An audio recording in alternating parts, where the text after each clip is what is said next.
I still remember the weight of that restaurant's silence. The way every face lifted when my father-in-law laughed a little too loudly, clapped my shoulder a little too hard, and introduced me to his Japanese client like I was some decorative accessory he dragged along. He spoke slowly, theatrically, as if narrating my incompetence to the room. "He doesn't understand Japanese," he bragged, waving his hand at me, "so speak freely." The client smiled politely, my wife smiled tightly. And I sat there deliberately empty-faced, letting them believe I was deaf to the language flowing around me. Then her father leaned closer to the client and said something so casually cruel it sliced the air open. "He's gullible. Perfect. Once our plan goes through, he won't realize he's signed away his shares until it's too late. My daughter will handle the rest."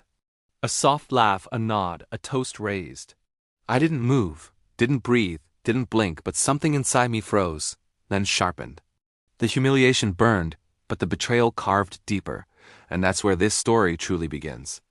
I married her because she felt like a quiet harbor, warm, soft-spoken, gentle in ways the world rarely allowed. She used to wait for me outside my office with coffee. She'd sit with me through deadlines, tracing circles on my wrist to steady me.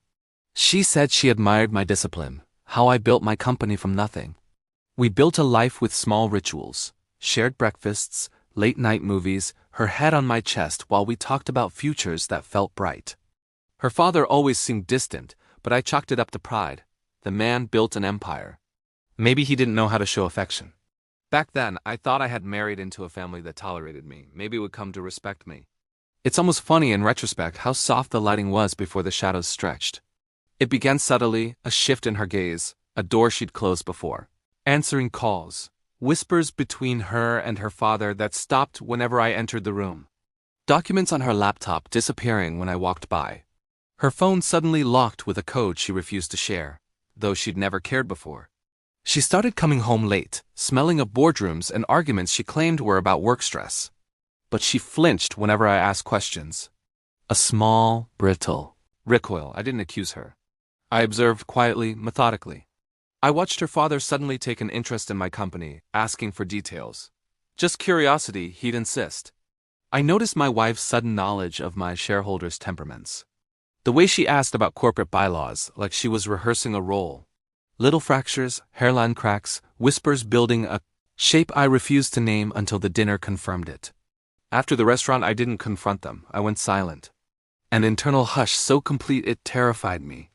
That night, while she showered, her phone lit up on the dresser. A message preview from her father. "Remember, make him sign it before the merger. Don't hesitate. He trusts you. Use that." My chest clenched, not with heartbreak, but with a cold, ringing clarity. Another message followed. "He'll lose everything. We'll absorb the company. Then you file for divorce. Clean exit." I stood there as steam drifted from the bathroom door. My hands didn't shake. My breath didn't stutter. Inside me, something old and disciplined woke up. Something forged in the years I spent clawing my way out of poverty. Pain burned away, replaced by a stillness sharper than any blade. They underestimated the one thing they should have feared, my silence. Revenge isn't rage, it's architecture. Over the next 2 months, I built mine brick by brick. She thought I was distracted, wounded, unaware. But I was resetting passwords, renegotiating silent partnerships, reassigning voting rights, moving assets into trusts she couldn't touch. I hired forensic accountants under NDAs tighter than steel. I gathered records of her father's illegal transfers, his unreported incomes, the shell companies he used for tax evasion. I discreetly contacted their Japanese client. Turns out he despised my father-in-law's arrogance. A single meeting in fluent Japanese flipped him to my side.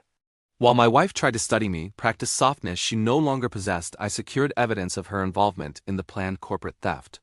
Every smile I gave her was a mirror, reflecting exactly what she wanted to see. Every gesture was bait. I waited, cold, precise, patient. It happened during a board meeting her father insisted I attend. He brought the documents, those he believed would transfer majority control to him. My wife sat beside him, wearing a rehearsed blend of concern and affection.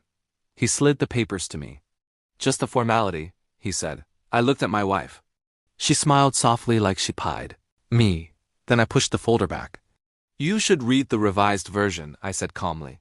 Confusion flickered. He opened it. Inside were the documents I had prepared.